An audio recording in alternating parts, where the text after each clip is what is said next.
చెలియ నీదు నడుమును చూశ అరే రే బ్రహ్మెంత పిసనారి తలపై కెత్త కళ్ళు తిరిగిపోయే ఆహా కడే చమత్కారి మెరుపును తెచ్చి కుంచగా మలచి రవివర్మ గీసిన వదనమట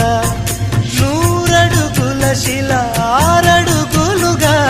శిల్పులు చెక్కిన రూపమట భూమిలో పుట్టిన స్త్రీలందరిలో నీదే నీదే అందమట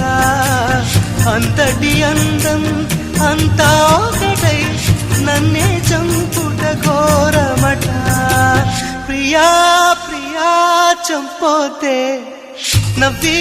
నన్నే ముంచోతే